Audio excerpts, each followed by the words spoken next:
Mi hijo acaba de encerrarme en el sótano oscuro de mi propia casa planeando dejarme morir para robar mi herencia de 3.2 millones de euros.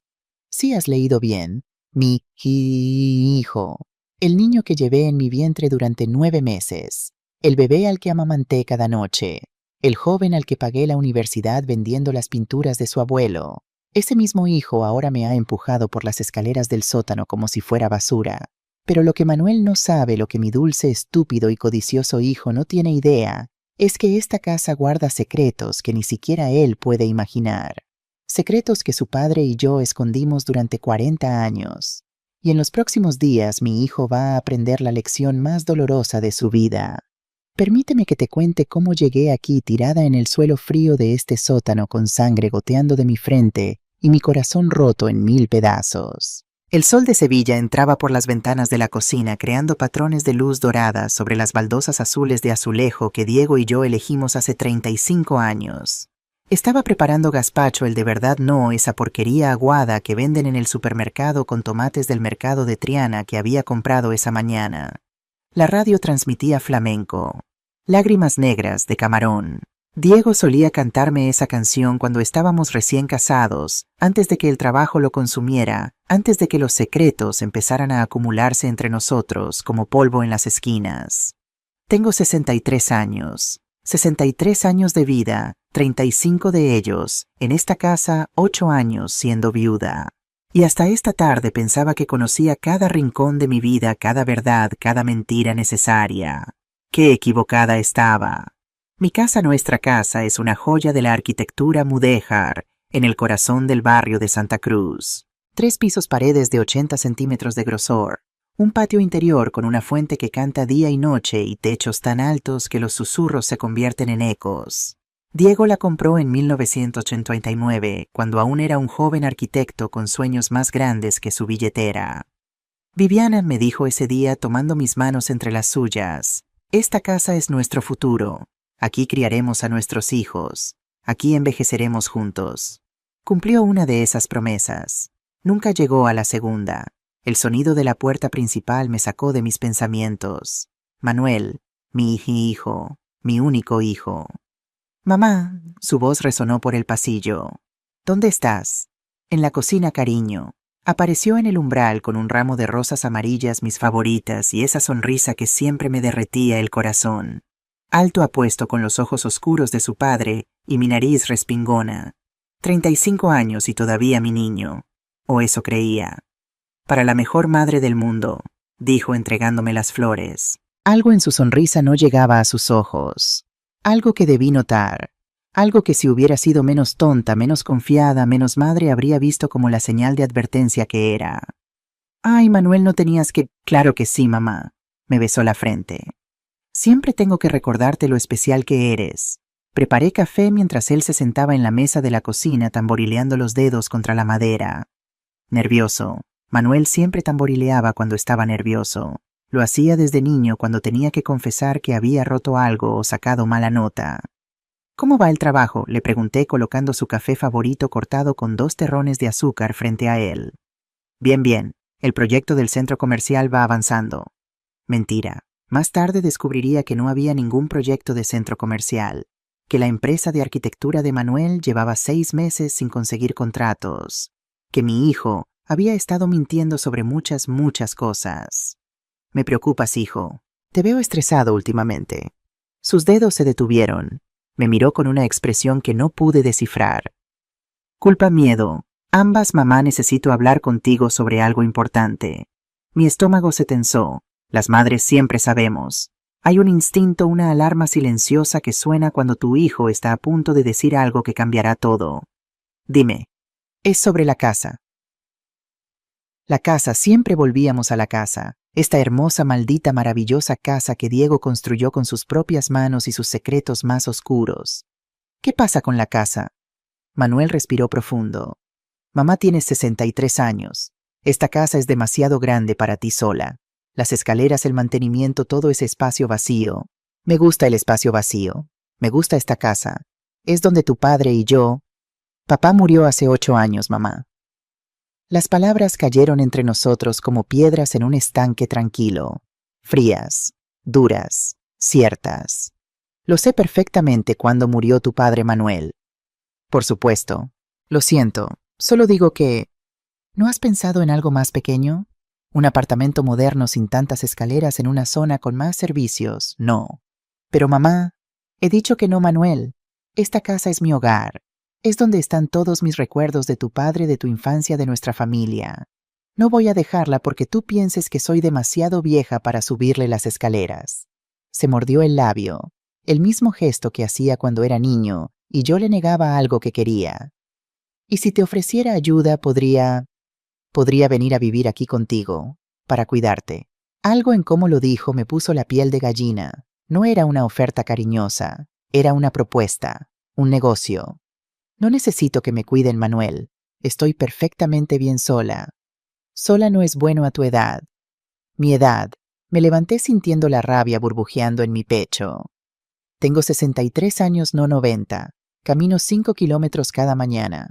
Hago yoga 3 veces por semana. Mi médico dice que tengo el corazón de una mujer de 50. Así que deja de tratarme como si fuera una anciana decrépita que necesita que la pongan en un asilo. Manuel levantó las manos en señal de rendición. Está bien, está bien. Lo siento. Solo me preocupo por ti. Pero sus ojos decían otra cosa. Sus ojos decían, maldición, esto va a ser más difícil de lo que pensaba. Manuel se quedó para cenar. Comimos en el patio interior bajo las estrellas con el sonido del agua de la fuente creando una melodía hipnótica. Hablamos de cosas sin importancia, el calor del verano, los vecinos ruidosos, el nuevo restaurante en la esquina. Él parecía relajado ahora. Yo estaba alerta. Algo no cuadraba. Después de cenar, Manuel se excusó para usar el baño. Yo recogí los platos y los llevé a la cocina. Estaba enjuagando el último cuando me acordé de que había dejado mi libro en el estudio de Manuel, el cuarto que seguía siendo de Manuel, aunque hacía años que no vivía aquí. Subí las escaleras y empujé la puerta. Allí estaba su laptop abierta sobre el escritorio. La pantalla brillaba en la penumbra de la habitación. Y lo que vi en esa pantalla cambió todo. Un email de alguien llamado Carlos Ortega. Asunto contrato de transferencia, Casa Delgado, 3.2 MB. Mis manos temblaron mientras acercaba más el laptop. Abrí el archivo adjunto. Era un contrato de venta. Para esta casa. En mi casa. Con mi firma al pie. Excepto que yo nunca había firmado ese documento. El contrato decía que yo, Viviana Delgado, voluntariamente transfería la propiedad de la casa a Manuel Delgado por la suma de €1. €1. Como si mi casa, la casa que Diego y yo construimos, la casa que vale más de 3 millones de euros, no valiera más que una moneda. Y debajo había otro documento. Para vender la casa a Carlos Ortega por 3.2 millones de euros, con el pago dividido 1.6 millones para Manuel y 1.6 millones para Isabel. Isabel, mi sobrina. La hija de mi hermano menor que murió en un accidente de coche hace 5 años. Isabel, que siempre había sido celosa, amargada, resentida de que yo tuviera esta casa mientras ella luchaba por pagar el alquiler de su pequeño apartamento. Isabel y Manuel, juntos, conspirando para robarme. El mundo se inclinó. Me agarré del escritorio para no caer. Escuché pasos en las escaleras. Manuel volvía. Cerré el laptop con manos temblorosas y salí del estudio justo cuando él llegaba al rellano. «Mamá, ¿estás bien? ¿Te ves pálida?» «Estoy bien, solo un poco cansada». Me miró con esos ojos oscuros que se suponía debían amarme, protegerme, honrarme. Y todo lo que vi en ellos fue culpa mal escondida detrás de una máscara de preocupación. «Deberías acostarte temprano», dijo. «Sí, creo que lo haré». «Bien, yo tengo que irme. Trabajo temprano mañana». Otra mentira. Más tarde descubriría que no había trabajo. Que lo único que tenía temprano era una reunión con Carlos e Isabel para finalizar los papeles falsos. Lo acompañé a la puerta. Me besó la mejilla. «Te quiero, mamá». «Yo también, hijo». Cerré la puerta detrás de él y me apoyé contra ella, mi corazón latiendo tan fuerte que pensé que se me saldría del pecho. Mi hijo, mi único hijo. El niño que amamanté, que crié, por el que sacrifiqué todo, estaba tratando de robarme. De dejarme sin nada, de quitarme la única cosa que me quedaba de Diego. Las lágrimas comenzaron a caer. Me deslicé por la puerta hasta quedar sentada en el suelo de mármol frío del vestíbulo, sollozando en la oscuridad de mi propia casa. ¿Cómo había llegado a esto? ¿Dónde me había equivocado como madre? No podía dejarlo así. Necesitaba respuestas. Necesitaba escuchar de sus propios labios que esto era real, que mi hijo realmente me estaba traicionando. Llamé a su celular. Sonó 5 veces antes de que contestara. Mamá, ¿qué pasa? ¿Estás bien? Necesito que vuelvas, ahora. ¿Qué por qué ya estoy en casa? Manuel Delgado, necesito que vuelvas a esta casa ahora mismo, o juro por Dios que... Está bien, voy. Colgó. Yo me quedé allí en el vestíbulo con los documentos impresos en mis manos temblorosas.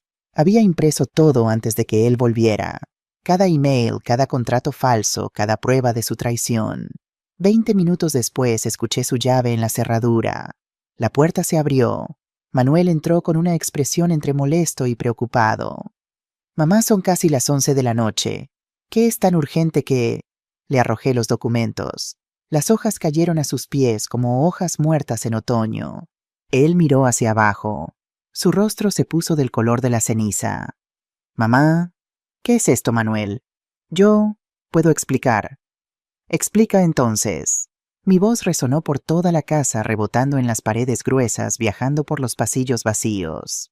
Explícame por qué hay un contrato de venta con mi firma falsa. Explícame por qué estás planeando robar mi casa.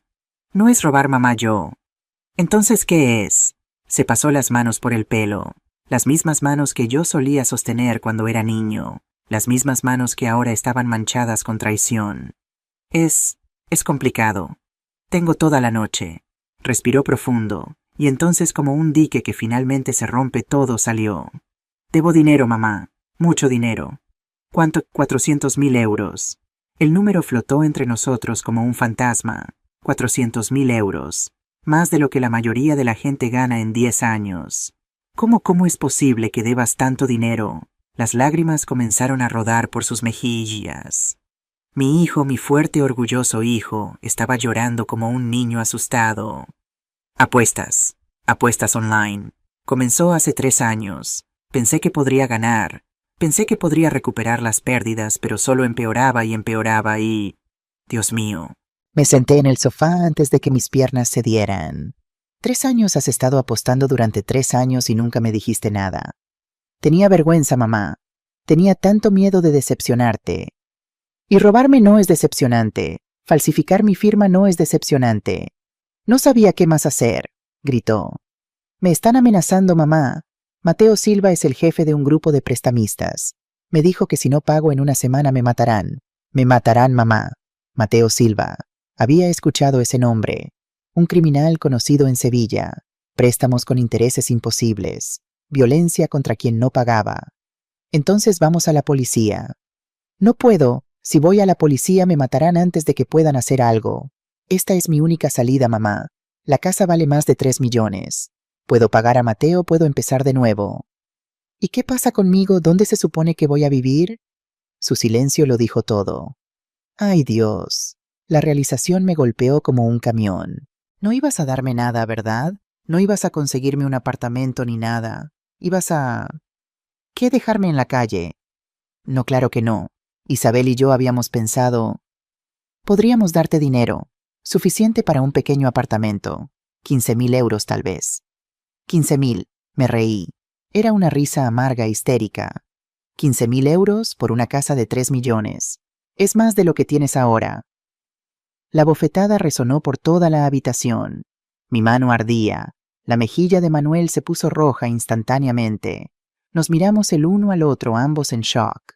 Yo nunca había golpeado a mi hijo, ni una vez en 35 años. Fuera, susurré. Mamá, fuera de mi casa. ¿No entiendes? ¿No tengo tiempo? La puerta se abrió de golpe. Isabel entró seguida por un hombre que debía ser Carlos, alto, de traje oscuro, con una cara que gritaba criminal de clase alta. ¿Qué está pasando aquí? Isabel me miró con desdén. Escuchamos gritos desde afuera. ¡Ay, qué conveniente que estuvieras afuera, Isabel! Me puse de pie enfrentándola. ¿También venías a ver cómo estaba tu plan para robarme? No es robo, tía Viviana. Es resolver un problema familiar. El único problema aquí son ustedes dos. Señalé a Manuel e Isabel, conspirando contra mí como buitres. Carlos dio un paso adelante.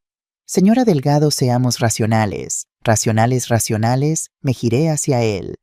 ¿Quién diablos eres tú para entrar en mi casa y hablarme de ser racional? Soy Carlos Ortega. Soy un inversor inmobiliario. He venido a ayudar a resolver esta situación. Ayudar a robarme, querrás decir. Manuel se acercó desesperado. Mamá, por favor, solo necesito que firmes los papeles. Te prometo que te cuidaremos. ¿Cuidarme? Como has cuidado mi confianza, como has cuidado el legado de tu padre. Sus ojos se llenaron de lágrimas nuevamente. Por favor, mamá, por favor, me van a matar. Y en ese momento vi algo en sus ojos que me rompió el corazón más que todo lo demás. Vi que lo decía en serio. Vi que estaba realmente aterrorizado. Vi a mi niño pequeño asustado y perdido. Pero también vi algo más. Vi que a pesar de su miedo, a pesar de sus lágrimas, estaba dispuesto a destruirme para salvarse a sí mismo. No te, dije en voz baja. ¿Qué me? He dicho que no. No voy a firmar nada. No voy a dejar que me roben. Y voy a llamar a la policía para denunciar el fraude. Todo pasó muy rápido. Carlos asintió a Manuel. Isabel se movió para bloquear la puerta. Manuel me agarró del brazo. Lo siento, mamá. Lo siento mucho. ¿Qué estás haciendo? Suéltame. Me arrastraron por el pasillo. Peleé, grité, rasguñé. Pero eran 3 contra 1 y yo tengo 63 años. No importa cuánto yoga haga, no soy rival para 3 personas desesperadas. Nos acercamos a la puerta del sótano, la puerta que rara vez abríamos, la puerta que llevaba a la oscuridad. No, susurré. Manuel, no hagas esto. Solo por unos días, mamá, hasta que los papeles estén listos. Luego te dejaremos salir, te lo prometo. Manuel, me empujaron. Mis pies resbalaron en el primer escalón. Caí hacia adelante, mis manos extendidas, tratando de agarrar algo, cualquier cosa. Mi cabeza golpeó contra la pared de piedra. Vi estrellas. Saboreé sangre. Rodé por los escalones de madera, cada impacto una nueva explosión de dolor. Finalmente me detuve en el fondo, en el suelo de cemento frío y húmedo. Escuché sus pasos bajando detrás de mí. Manos me agarraron, Manuel, ayudándome a sentarme. Mamá, lo siento, no quería que te cayeras. No me toques. Escupí las palabras junto con sangre. No te atrevas a tocarme. Isabel bajó mirándome con una mezcla de lástima y disgusto. Solo necesitas estar aquí 2-3 días, hasta que todo esté finalizado. ¿Y después qué? Pregunté, aunque ya conocía la respuesta. ¿Van a dejarme salir para que llame a la policía? El silencio que siguió lo dijo todo. Carlos habló desde arriba de las escaleras. Los accidentes pasan, señora Delgado, especialmente con mujeres mayores que viven solas en casas viejas. Una caída desafortunada, una fuga de gas. Tan triste, tan inevitable. Miré a Manuel, mi hijo, mi bebé, el niño al que le canté nanas cada noche durante años. ¿Vas a dejar que me maten? Apartó la mirada. No pudo mirarme a los ojos. Lo siento, mamá. Se dieron vuelta y subieron las escaleras. Sus pasos resonaron en la madera vieja. ¡Manuel!, grité. ¡Manuel, no hagas esto, por favor! La puerta de metal se cerró con un golpe que resonó como una sentencia de muerte. Escuché el sonido de la llave girando en la cerradura. Clic, clic, clic. Las luces se apagaron. Oscuridad total, absoluta. El tipo de oscuridad que te hace cuestionar si aún tienes ojos. Me quedé allí sentada en el suelo frío, mi cabeza sangrando, mi corazón roto, rodeada de la oscuridad más negra que había conocido jamás. Y lloré. Lloré por mi hijo perdido. Lloré por mi vida desperdiciada. Lloré por la estúpida, confiada mujer que había sido. Pero después de un tiempo, no sé cuánto, tal vez minutos, tal vez horas, las lágrimas se secaron. Y algo más ocupó su lugar. Rabia. 63 años. He vivido 63 años en este planeta. Crié a un hijo sola después de que mi esposo muriera. Construí una vida de las cenizas de mi dolor. Sobreviví a la pobreza de mi infancia, a un matrimonio que era mitad amor y mitad secretos, a la muerte del hombre que amaba. Y ahora mi propio hijo piensa que puede simplemente encerrarme y dejarme morir. No. No lo creo. Me sequé las lágrimas con el dorso de la mano, sintiendo la sangre seca en mi frente. Mi cabeza pulsaba con dolor, pero no importaba. El dolor físico era nada comparado con el dolor en mi corazón. Pero el dolor del corazón podía esperar. Ahora necesitaba sobrevivir. Me puse de pie lentamente usando la pared como apoyo. Mis rodillas protestaron 63 años después de todo, pero obedecieron. Extendí mis manos en la oscuridad tocando la pared fría y húmeda. Piedra. Diego había insistido en mantener las paredes originales del sótano. Autenticidad histórica. Había dicho, Diego. Mi Diego con todos sus secretos. Y de repente un recuerdo me golpeó. Tan fuerte y claro como si estuviera sucediendo ahora mismo. Diego estaba en el hospital. Cáncer. El médico nos había dado 6 meses, pero Diego era terco. Duró 2 años peleando cada día. Era una noche tarde. Yo estaba sentada junto a su cama sosteniendo su mano esquelética. Había dormitado mi cabeza apoyada en su hombro. Viviana. Su voz me despertó, ronca, cansada. Sí, amor. Necesito decirte algo. Sobre la casa. Shh, descansa. Podemos hablar mañana. No. Apretó mi mano con una fuerza sorprendente. Escucha. Es importante. Me senté derecha completamente despierta ahora. La casa, comenzó su voz apenas un susurro. No es lo que parece. ¿Qué quieres decir? Hay secretos, cosas que construí, cosas que nunca te dije. Mi estómago se tensó. Diego, ¿qué has hecho? Era necesario, mi trabajo, el gobierno. Tenía información peligrosa. Necesitaba protección. Necesitaba protegerte a ti y a Manuel. ¿Qué tipo de información? Tosió su cuerpo sacudiéndose. Esperé hasta que se calmó. Documentos sobre políticos corruptos, jueces, empresarios, cosas que podrían destruir vidas, gente poderosa. Dios mío, Diego, ¿por qué nunca me dijiste? Para protegerte. Lo que no sabes no puede herirte. Entonces, ¿por qué me lo dices ahora? Giró su cabeza para mirarme directamente. Sus ojos, una vez tan llenos de vida, ahora estaban apagados pero intensos. Porque necesitas saber, en caso de que algo pase. Hay un lugar, en el sótano. El sótano es en la pared oeste. Cuenta 7 ladrillos desde la izquierda, 5ª fila desde abajo. Presiona 3 veces. Diego, ¿qué hay allí? Salvación. Cerró sus ojos. O condenación. Depende de cómo lo uses. No entiendo. Prométeme algo, Viviana. Lo que sea. Solo úsalo si realmente lo necesitas. Solo en emergencia absoluta. Te lo prometo. Sonrió débilmente. Mi Viviana, siempre tan fuerte, más fuerte de lo que crees. 2 días después entró en coma. 1 semana después se fue. Y yo olvidé su consejo. Enterré sus palabras junto con su cuerpo pensando que eran delirios inducidos por la morfina. ¡Qué tonta fui! 7 ladrillos desde la izquierda, 5ª fila desde abajo. Las palabras de Diego resonaron en mi mente como una campana. Gateé por el suelo mis manos buscando en la oscuridad. El sótano no era grande, quizás 5 por 5 metros, pero en la oscuridad completa se sentía infinito. Mis dedos tocaron la pared oeste. Supe que era la oeste porque es la más fría. Diego me había explicado una vez algo sobre cómo estaba orientada la casa. Comencé a contar. Mis dedos tropezaban sobre los ladrillos irregulares, algunos más prominentes que otros. 1, 2, 3. Mi corazón latía rápido. ¿Y si Diego realmente había estado delirando? ¿Y si no había nada? 4, 5, 6, 7. 7º ladrillo, ahora 5ª fila desde abajo. Me agaché, mis rodillas crujiendo en protesta. Conté hacia arriba. 1, 2, 3, 4, 5. Mi dedo descansó en un ladrillo que se sentía diferente, ligeramente más suave, como si hubiera sido tocado muchas veces. Presiona 3 veces. Presioné. 1 vez. Nada. 2 veces. Silencio. 3 veces. Clic. El sonido fue tan sorprendente en la oscuridad silenciosa que salté hacia atrás. Algo estaba pasando.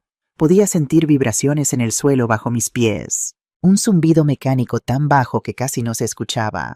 Y entonces luz. Luz azul tenue comenzó a filtrar desde la pared. No desde la pared, desde detrás de la pared. Observé con mi boca abierta mientras una sección de la pared aproximadamente 2 metros de ancho comenzó a moverse.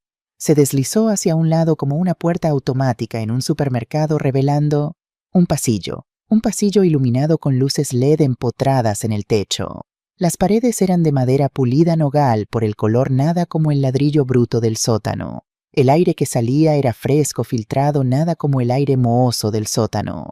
Me quedé paralizada, mi mente luchando por procesar lo que estaba viendo. «Diego», susurré al vacío. «¿Qué diablos construiste?» No hubo respuesta, por supuesto.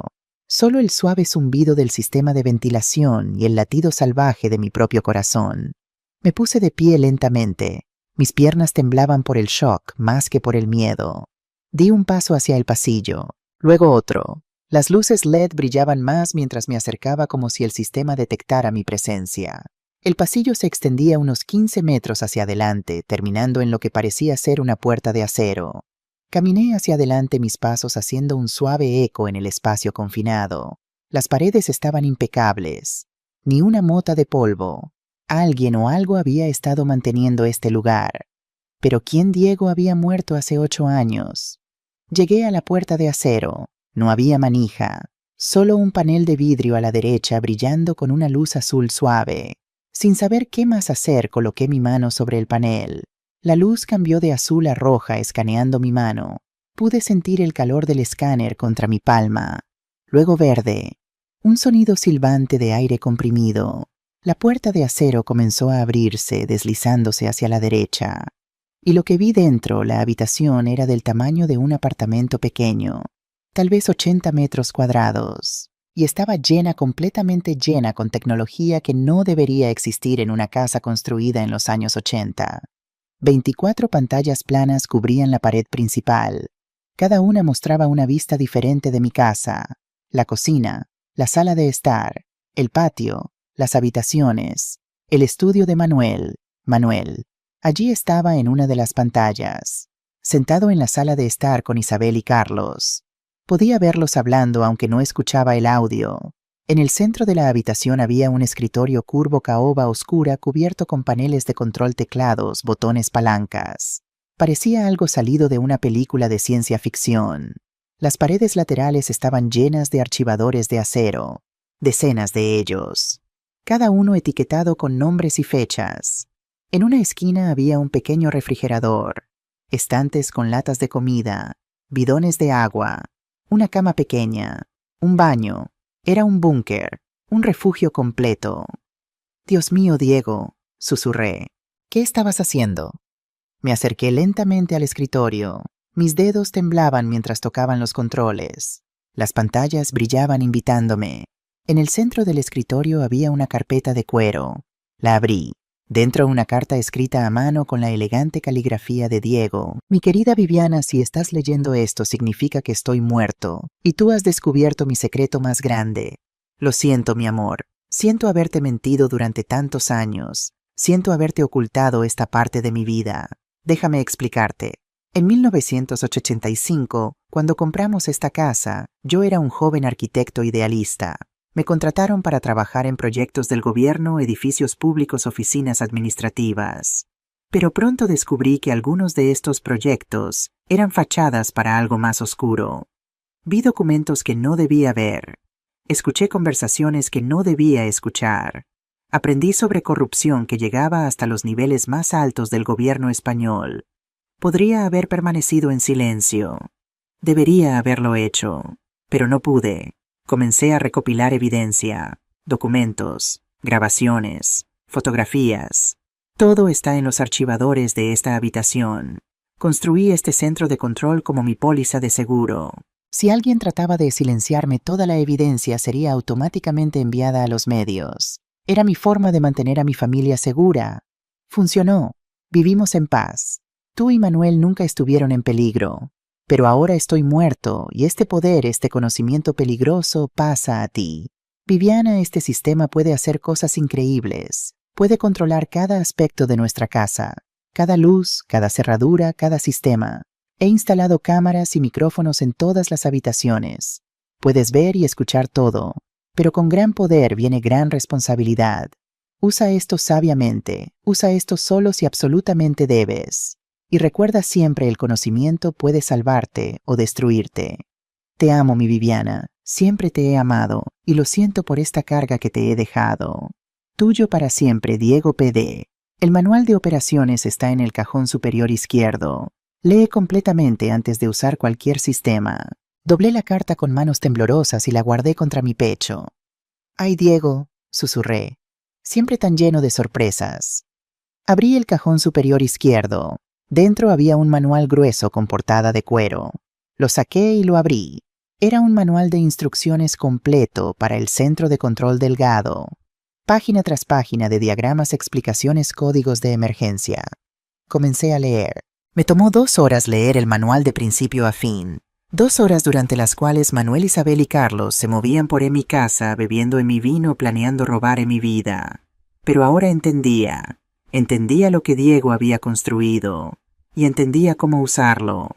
El sistema era increíblemente sofisticado. Diego había sido un genio, eso siempre lo supe, pero esto era otro nivel completamente. Cada habitación tenía cámaras ocultas. No una, múltiples. Escondidas en marcos de cuadros, en rejillas de ventilación, en lámparas. El sistema grababa constantemente, guardando todo en servidores masivos bajo el piso del centro de control. Los micrófonos eran igualmente omnipresentes. Podía escuchar cualquier conversación en cualquier lugar de la casa, pero más que eso podía controlar todo. Las luces, el agua, el gas, la temperatura, las cerraduras de las puertas. Todo estaba conectado a este centro de control.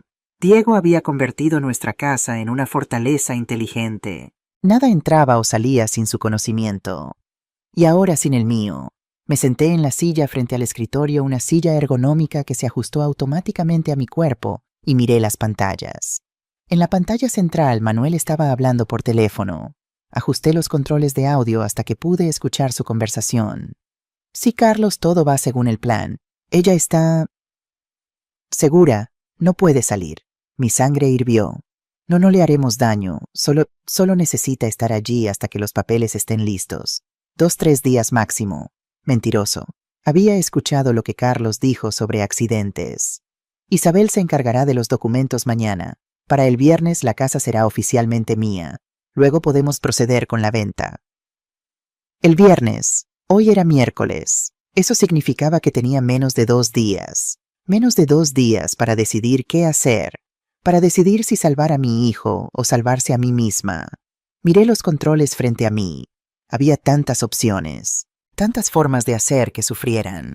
Podía cortar la electricidad. Podía cerrar todas las puertas, atraparlos dentro. Podía soltar gas en las habitaciones. Diego había construido esto como defensa, pero también podía ser un arma. Mi dedo se posó sobre el botón marcado Sistema de audio. Según el manual, esto me permitiría hablar a través de altavoces ocultos en cualquier habitación. Podía hablar con Manuel ahora mismo. Podía decirle que sabía dónde estaba, que podía verlo, que no era tan estúpido como él pensaba. Pero algo me detuvo. No, todavía no. Si revelaba mi mano ahora, perderían la ventaja del elemento sorpresa. Necesitaba pensar, necesitaba planear, necesitaba ser más inteligente que mi hijo por primera vez en su vida. Me recosté en la silla y cerré los ojos, dejando que mi mente procesara todo. Mi hijo quería matarme, o al menos dejar que otros me mataran. Por dinero. La traición dolía más que cualquier dolor físico que había experimentado. Más que el parto, más que los huesos rotos, más que ver a Diego morir lentamente. Esto dolía en un lugar más profundo, en el lugar donde guardaba mi amor de madre, mi orgullo de madre, mi esperanza de madre. Abrí los ojos y miré las pantallas. Manuel estaba ahora en la cocina preparando café. Se veía cansado, estresado, culpable. Bien, debería sentirse culpable. Pero entonces lo vi frotarse la cara con las manos. Lo vi respirar profundo, sus hombros temblando ligeramente. Estaba llorando. Mi hijo estaba llorando. Y a pesar de todo, a pesar de la traición, el dolor, la rabia, sentí algo ablandarse en mi pecho. Era mi bebé, el niño que solía tener pesadillas y corría a mi cama. El niño que lloraba cuando otros niños eran crueles con él. El niño que me prometió que siempre me cuidaría. ¿Qué había pasado con ese niño? Revisé las grabaciones archivadas. El sistema guardaba hasta 6 meses de footage. Comencé a revisar los últimos meses, adelantando rápido. Vi a Manuel visitándome regularmente, viéndose cada vez más estresado, más delgado, más desesperado. 3 meses atrás lo vi llorando en la sala de estar después de que me acostara. hablando por teléfono con alguien. Reproduje el audio. Por favor, Mateo. Solo necesito más tiempo. Lo prometo, conseguiré el dinero. Una voz áspera respondió. Ya no hay más tiempo, Manuel. Vienes con mi dinero el viernes o vienes en una bolsa. Tú eliges. No puedo. No tengo tanto de... Entonces vende algo. Tu coche, tu apartamento. Tu madre tiene una casa bonita, ¿no? Estoy seguro de que ella entendería. No puedo pedirle a mi madre. Prefieres estar muerto porque eso es lo que serás si no pagas. La llamada terminó. Manuel se quedó allí sosteniendo el teléfono, sollozando silenciosamente. Avancé más. 2 meses atrás. Manuel hablando con Isabel en el patio. No sé qué hacer, prima. Si no pago a Mateo me matarán. Literalmente me matarán. Entonces págale. ¿Con qué? Con aire. No tengo nada. Mi negocio está en bancarrota. Mi apartamento está hipotecado hasta el techo. Tienes la casa de tu madre. Silencio. No puedo hacer eso. Es mi madre. Es una casa, Manuel. Solo ladrillos y cemento. Ella puede vivir en otro lugar. Ella ama esa casa. Mi padre la construyó. Tu padre está muerto. Y tú estarás muerto también si no haces algo. Más avance rápido. 1 mes atrás. Manuel conociendo a Carlos en un café. Carlos explicando su plan. Documentos falsos. Transferencia rápida. Split del dinero. Tu madre ni siquiera tiene que saber, decía Carlos. Decimos que necesita estar en un lugar más pequeño, más seguro. La movemos a un apartamento bonito. Ella está feliz. Tú estás vivo. Todos ganan. ¿Y si ella no quiere irse? Carlos se encogió de hombros. Entonces la hacemos querer. O la hacemos no estar. El silencio de Manuel en respuesta fue ensordecedor. Detuve la reproducción y me quedé mirando la pantalla congelada, la cara de mi hijo considerando si permitir mi muerte. Lloré. Otra vez. No podía evitarlo. ¿Cómo había criado a un hombre que podía siquiera considerar tal cosa? Pero luego recordé, Manuel no era inherentemente malvado. Era débil, asustado, desesperado. Y la gente desesperada hace cosas desesperadas. Eso no lo excusaba. Nada podía excusar esto, pero al menos lo explicaba. Respiré profundo y me sequé las lágrimas. Estaba bien. Suficiente llanto, suficiente autocompasión. Era hora de decidir qué hacer. Pasé la siguiente hora estudiando cada función del centro de control. Diego había sido meticuloso en su documentación. Cada sistema tenía su propia sección en el manual con diagramas detallados y advertencias. El sistema eléctrico podía controlarse habitación por habitación. Podía apagar todas las luces de la casa o solo una bombilla específica. Podía hacerlas parpadear en patrones, incluso había opciones preprogramadas para código Morse. El sistema de agua era igualmente sofisticado. Podía cerrar el suministro completamente o aumentar la presión hasta hacer que las tuberías temblaran. Las cerraduras electromagnéticas en todas las puertas y ventanas, instalación que Diego había justificado como seguridad moderna, ahora tenían sentido. Podía sellar cada entrada y salida con solo presionar un botón. Y el sistema de audio, ese era mi favorito. Altavoces ocultos en las paredes de cada habitación. Podía hablar, reproducir grabaciones, crear ecos. Podía hacer que mi voz pareciera venir de todas partes al mismo tiempo, o de ninguna parte. Perfecto para fantasmas, murmuré permitiéndome una sonrisa amarga. Pero había más, mucho más.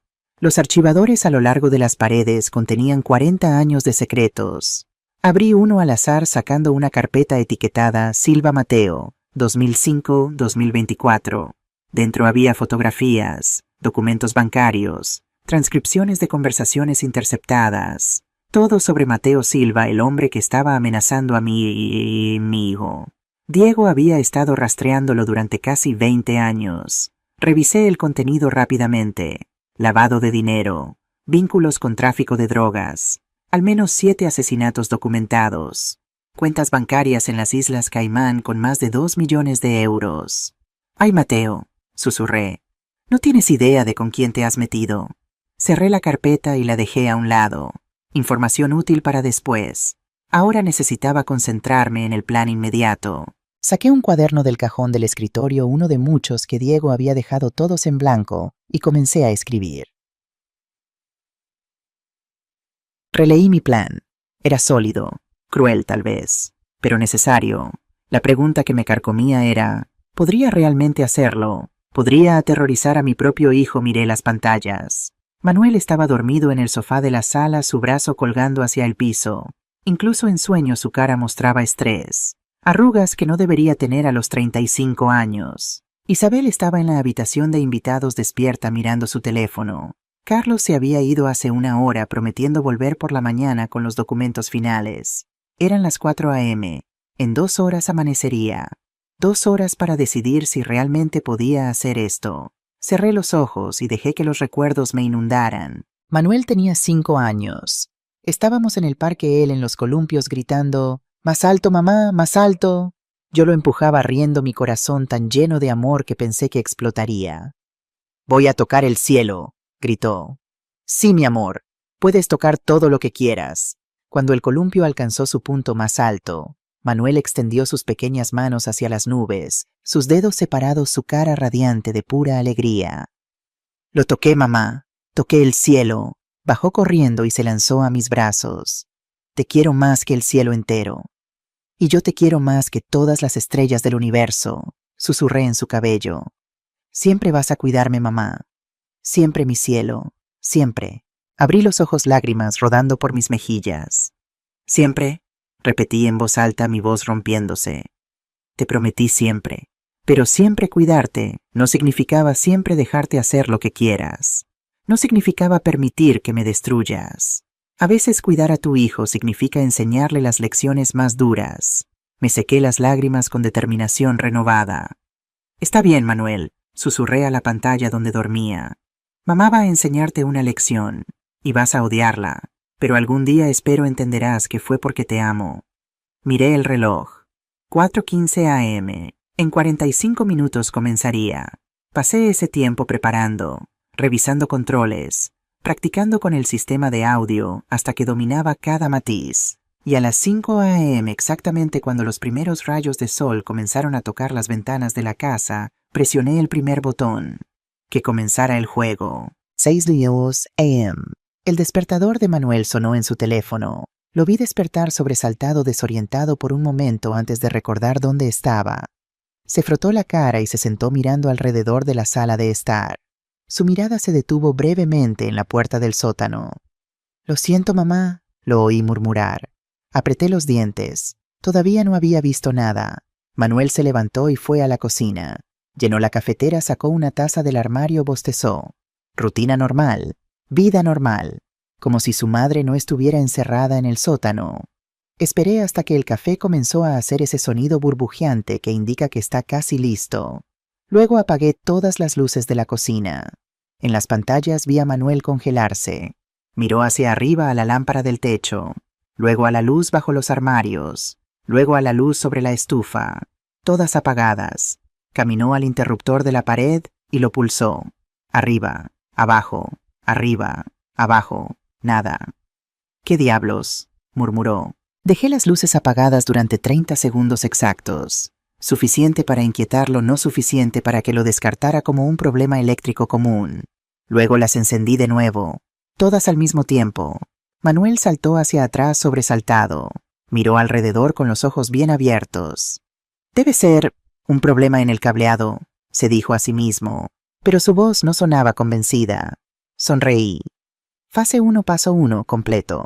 Isabel bajó ya vestida y maquillada. Siempre fue vanidosa, incluso cuando conspiraba para robar a su tía.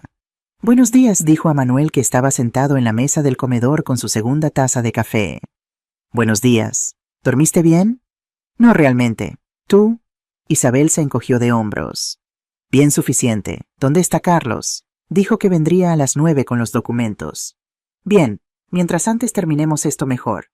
Manuel no respondió. Solo miró su café como si contuviera las respuestas del universo. «¿Estás teniendo dudas?», preguntó Isabel, su tono agudo.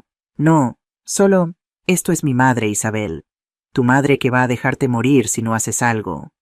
Ella no sabe sobre Mateo. Y le vas a contar: «Hola mamá, debo 400.000 euros a un mafioso porque soy adicto a las apuestas. ¿Me puedes ayudar?» ¿Crees que eso va a terminar bien?» Manuel se encogió. Punto para Isabel. Era hora de la siguiente jugada. Activé el sistema de calefacción en el comedor. Temperatura objetivo 30 grados Celsius. En menos de 5 minutos los vi comenzar a sudar. ¿Por qué hace tanto calor de repente? Isabel se abanicó con la mano. Manuel se levantó y fue al termostato en la pared. Lo miró confundido. Está configurado a 20 grados. No debería estar tan caliente. Intentó bajar la temperatura. El termostato aceptó el comando en su pantalla, mostró 18 grados, pero yo mantuve el calor a 30. ¿Qué pasa con esta casa?, murmuró Manuel golpeando el termostato. Es vieja, dijo Isabel. Probablemente el sistema de calefacción está roto. Pero funcionaba bien ayer. Las cosas se rompen, Manuel, especialmente en casas de 50 años. Pero vi la duda en sus ojos. Ambos estaban comenzando a sentir que algo no estaba bien. Perfecto. Carlos llegó con un maletín de cuero y una sonrisa de tiburón. Buenos días, lista para hacer negocios. Tan listo como puedo estar, dijo Manuel, su voz plana. Excelente. Tengo los documentos finales. Una vez que los firmemos, puedo procesar la transferencia hoy mismo. Para el viernes el dinero estará en tu cuenta. ¿Y mi madre? Carlos lo miró fríamente. Tu madre es tu problema, no el mío. Yo solo estoy aquí por la casa. Pero dijiste que la ayudarías a conseguir un apartamento. Dije muchas cosas. Pero seamos realistas, Manuel. Tu madre descubrió el plan. Peleó. Se cayó por las escaleras. Estas cosas pasan. Muy trágico. El color drenó de la cara de Manuel. No, eso no era el plan. El plan cambió cuando ella se negó a cooperar. Ahora hacemos lo necesario. Desde el centro de control sentí mi sangre hervir. Lo necesario. Como si yo fuera solo un obstáculo a eliminar. Isabel puso una mano en el brazo de Manuel. Es la única manera. Lo sabes. No puedo. Ella es mi madre. Y Mateo te va a matar, gritó Isabel. Prefieres estar muerto. Eso prefieres. Silencio. Era hora de subir la apuesta. Activé el sistema de grabación que había preparado. La conversación de anoche entre Carlos e Isabel, la que habían tenido en el patio después de que Manuel se durmiera. La conversación que pensaban que era privada. Los altavoces ocultos en la sala de estar cobraron vida. La voz de Carlos resonó por la habitación. Una vez que tengamos el dinero nos deshacemos de Manuel también. Se sabe demasiado. La voz de Isabel, como Carlos. Un accidente. Después de que su madre muera, estará deprimido bebiendo. Se cae por un balcón. Tan triste. Heredas todo como su prima más cercana. Isabel rió. Eres terrible, me gusta. Los tres en la sala de estar se congelaron. Manuel se puso de pie tan rápido que su silla cayó hacia atrás. ¿Qué fue eso? Carlos estaba pálido. Eso no. ¿De dónde vino eso? Esa era tu voz. Manuel se giró hacia Carlos con furia en sus ojos. Dijiste que solo era sobre la casa. Dijiste que mi madre estaría a salvo. Manuel, cálmate. ¿Y tú? Se giró hacia Isabel. También ibas a matarme. ¿Tu primo? Isabel levantó las manos. No sé de qué estás hablando. Acabamos de escuchar la grabación. Eso podría ser falso editado. La grabación continuó reproduciendo. Esta vez una conversación diferente. De 3 días atrás. Manuel e Isabel en este mismo salón. La voz de Manuel. No quiero hacerle daño a mi madre. Isabel. Entonces date por muerto. Porque Mateo no va a esperar y yo no voy a dejar que me arrastres contigo. Manuel. ¿Qué se supone que haga? Isabel, lo que sea necesario. Cualquier cosa necesaria. La voz de Manuel rota y derrotada. Está bien, lo haré. Dios me perdone, pero lo haré. Silencio en la sala. Manuel se dejó caer en el sofá, su cabeza entre sus manos. No. Era el momento. Activé el micrófono. Modifiqué mi voz ligeramente más grave, más resonante, para que sonara como si viniera de las paredes mismas. Hola, Manuel. Los tres saltaron como si les hubieran disparado. ¿Qué fue eso? Gritó Isabel girando en círculos. Hola, Isabel. Hola, Carlos. Mi voz parecía venir de todas partes y de ninguna parte. Los altavoces ocultos creaban un efecto envolvente perfecto. ¿Quién está ahí? Carlos sacó algo de su chaqueta. Un arma. Claro que tenía un arma.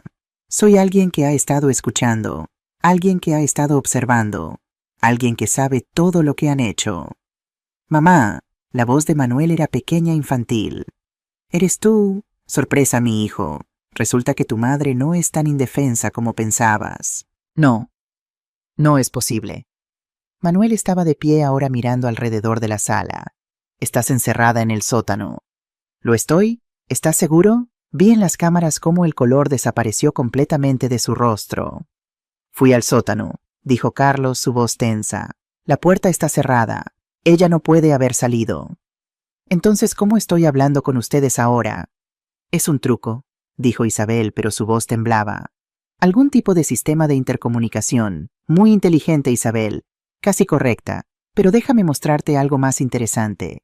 Bajé la temperatura del aire acondicionado a 12 grados Celsius. Al mismo tiempo activé el sistema de humidificación que Diego había instalado originalmente para proteger los muebles de madera, pero ahora perfecto para crear atmósfera.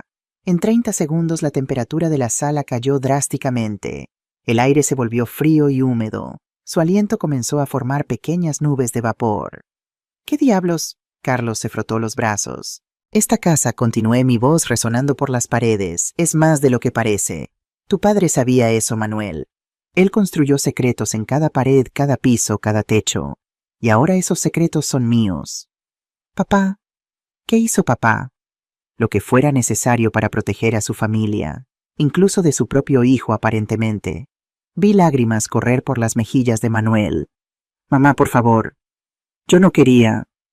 Mateo va a matarme. Y tú ibas a dejarlos matarme a mí. ¿Eso te parece justo? No, yo nunca. Yo solo necesitaba tiempo para pensar. Mentiroso. La palabra cayó como un martillo. Escuché todo, Manuel. Cada palabra, cada plan, cada decisión de dejarme morir. Carlos intentó la puerta principal. La cerradura electromagnética la mantenía firmemente cerrada. No funciona, dijo tirando más fuerte. Ninguna puerta funcionará, les informé. Ninguna ventana, ninguna salida. Ahora ustedes están encerrados. ¿Cómo se siente? Carlos sacó su arma apuntando al techo. Muéstrate, muéstrate o empiezo a disparar. Adelante, pero esta casa tiene paredes de 80 centímetros de grosor. Las balas no llegarán muy lejos, y la policía definitivamente escuchará los disparos. Él tiene razón, dijo Isabel. Guarda eso. Carlos bajó el arma, pero la mantuvo en su mano. ¿Qué quieres? Preguntó Manuel, su voz rota. ¿Qué quieres que hagamos? Quiero la verdad, toda la verdad. Quiero que me digan todo, cada mentira, cada plan, cada intención delante de cámaras. ¿Cámaras? Oh, sí. Esta casa está llena de cámaras. He estado grabando todo, cada conversación, cada conspiración.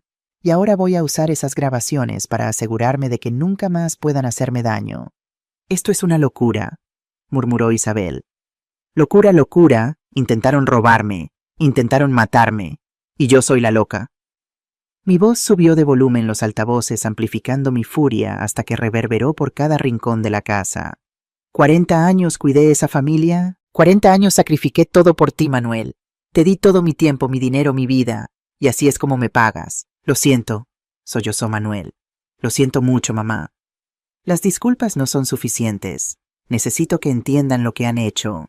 Necesito que sientan lo que yo sentí. Ajusté los controles. Las luces comenzaron a parpadear no aleatoriamente, sino en un patrón deliberado. Morse, un mensaje. Punto, punto, punto. Raya, raya, raya. Punto, punto, punto. SOE. ¿Ven eso, Neo? Pregunté. Eso es lo que yo estaba gritando en ese sótano oscuro. SOS, socorro, ayuda. Pero nadie vino, porque mi propio hijo me había condenado a morir. Las luces se apagaron completamente. Oscuridad total. Escuché sus gritos de pánico a través de los micrófonos. 10 segundos después las luces volvieron, pero ahora tenían un tinte rojizo. Había cambiado la configuración LED al modo de emergencia. La sala entera brillaba con luz roja sangrienta. Dios mío, susurró Isabel. Esta casa está maldita. No está maldita, corregí. Solo está muy enojada.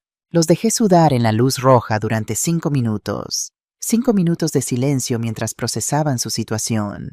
Carlos intentó más puertas, todas cerradas. Isabel intentó romper una ventana con una silla. Las barras de seguridad automáticas se habían activado, convirtiéndolas en impenetrables. Manuel simplemente se sentó en el sofá con la cabeza entre las manos, sollozando. Finalmente hablé nuevamente. Manuel, mírame. ¿Dónde? Ni siquiera sé dónde estás. Las cámaras. Hay una en el marco del cuadro sobre la chimenea. Mira allí.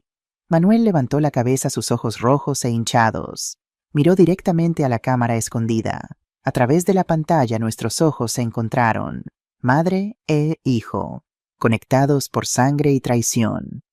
Voy a hacerte una pregunta, dije suavemente, y quiero la verdad, toda la verdad.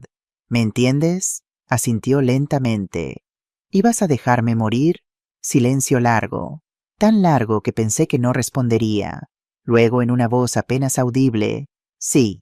El aire salió de mis pulmones como si me hubieran golpeado. Sabía la respuesta. Había visto las grabaciones. Pero escucharlo de sus propios labios era diferente. ¿Por qué? Porque tenía miedo. Tanto miedo, mamá. Mateo dijo que si no pagaba me torturaría primero. Me haría sufrir. Me haría ver mientras lastimaba a las personas que amo. Las personas que amas, me reí amargamente. Estaba en esa lista, Manuel. Y aún así elegiste esto. No sabía qué más hacer. Podrías haber pedido ayuda. Podrías haber venido a mí. Soy tu madre. Tenía demasiada vergüenza. Vergüenza. La palabra salió como un grito. Preferiste matarme antes que admitir que tenías un problema. No fue así. Entonces, ¿cómo fue? Explícamelo. Explícame cómo mi hijo, el niño que crié, que amamanté, que adoré, pudo mirarme a los ojos y empujarme por esas escaleras. Yo. Manuel se derrumbó completamente, cayendo de rodillas. No lo sé. Estaba desesperado y asustado, y Carlos dijo que sería rápido, que no sufrirías, que no sufriría. Ahora estaba gritando en el micrófono, mi compostura completamente perdida. Estuve tirada en ese sótano oscuro pensando que mi hijo me había abandonado, pensando que todo lo que hice por ti no significó nada. ¿Crees que eso no es sufrimiento? Lo siento, lloró. Lo siento, Isabel. Ella se sobresaltó al escuchar su nombre. Tu turno. ¿Por qué? Yo, tía Viviana. No me llames tía, ya no tienes ese derecho. Responde la pregunta. ¿Por qué traicionaste a tu propia familia? Isabel tragó con dificultad. Porque siempre tuviste todo. La casa hermosa, el esposo exitoso. Mientras mi padre, tu hermano, luchaba para pagar las cuentas. Mientras nosotros vivíamos en apartamentos diminutos y nunca teníamos suficiente. Mi hermano murió en un accidente de coche, Isabel. Un accidente. ¿Qué tiene eso que ver conmigo? Todo, gritó ella. Si no hubiera estado trabajando 3 empleos, si hubiera tenido dinero, no habría estado tan cansado, no se habría dormido al volante. Así que es mi culpa que tu padre muriera. Por ser... ¡Qué exitosa, Pam! Por tenerlo todo mientras nosotros no teníamos nada. Trabajé por todo lo que tengo. Diego trabajó. Nadie nos dio nada. Excepto esta casa que vale millones mientras yo lucho por pagar el alquiler. Entonces trabaja más duro. Construye tu propia vida. No robes la mía. Isabel miró hacia abajo sin respuesta. Carlos. Él se giró hacia la cámara, su cara una máscara de desafío. No tengo nada que decirte, vieja. Oh, pero yo tengo mucho que decirte a ti. ¿Sabías que tu socio comercial, Mateo Silva, tiene planes de eliminarte después de esta venta? ¿Sabías que te ve como un cabo suelto? Los ojos de Carlos se estrecharon. Estás mintiendo. Lo estoy. Reproduje otra grabación, una conversación telefónica interceptada. La voz de Mateo. Una vez que Carlos cierre el trato, deshazte de él. No necesitamos testigos. El color desapareció de la cara de Carlos. Así que continué. Parece que todos estaban planeando traicionarse mutuamente. Qué pintoresco. Una conspiración llena de conspiradores que no confían entre sí. Realmente pensaron que esto iba a funcionar. Nadie respondió. Ahora, dije, mi voz volviéndose a un tono de negocios. Aquí está lo que va a pasar. Van a sentarse, van a callarse y van a esperar. ¿Esperar qué? Preguntó Carlos. Esperar a que decida qué hacer con ustedes. Pero primero, hay alguien más que necesita unirse a nuestra pequeña reunión. ¿Quién? Sonreí aunque ellos no podían verme. Manuel, vas a llamar a Mateo Silva. Ahora. Y vas a decirle que venga aquí inmediatamente. Dile que tienes su dinero. Que no, eso es una locura. Hazlo, o envío las grabaciones a la policía. Todo, las amenazas, los planes de asesinato, todo. Pero Mateo me matará si... No lo hará, porque yo no lo dejaré. Confía en mí, Manuel. Por una vez en tu patética vida, confía en tu madre. Manuel miró su teléfono como si fuera una serpiente venenosa. Hazlo, ahora. Con manos temblorosas marcó el número. 40 minutos después el timbre sonó. Dejé que sonara 3 veces antes de destrabar la puerta remotamente. Mateo Silva entró como si fuera dueño del lugar. 52 años, traje caro, anillos de oro en cada dedo. 2 guardaespaldas lo seguían, montañas de músculo con caras vacías. Manuel, dijo Mateo, su voz suave pero amenazante. Dijiste que tenías mi dinero. Espero que no me hayas hecho venir aquí para nada. Mateo, hay una situación. Mateo vio las caras de todos. La luz roja, las ventanas selladas. ¿Qué diablos está pasando aquí? Hola, señor Silva. Mi voz desde los altavoces lo hizo girar bruscamente su mano yendo a su chaqueta donde sin duda tenía un arma. ¿Quién es? Soy Viviana Delgado. Esta es mi casa. Y usted está amenazando a mi hijo. Mateo se rió. Así que la madre quiere jugar dulce. Muy dulce. ¿Dónde estás, abuela? Escondida en el armario. Estoy en todas partes, señor Silva. Esta casa es mía. Cada pared, cada cámara, cada sistema. Y tengo algo que creo que le interesará. No me interesan tus juegos, vieja. Ni siquiera si se trata de su libertad. Eso captó su atención. ¿Qué? Tengo archivos sobre usted, señor Silva. 40 años de archivos. Todo documentado meticulosamente por mi difunto esposo. Lavado de dinero, asesinatos, negocios de drogas, cuentas bancarias, todo. La mandíbula de Mateo se tensó. ¿Estás faroleando? Lo estoy. Activé una de las pantallas de TV en la sala, una que podían ver, y mostré la primera página del archivo de Mateo. Su foto, su nombre completo, su número de identificación fiscal. Dios mío, murmuró uno de los guardaespaldas. Ahora, continué, aquí está mi oferta. Vas a perdonar la deuda de Manuel. Toda. Vas a firmar un documento diciendo que no le debe nada, y vas a salir de nuestras vidas para siempre. ¿Y si me niego?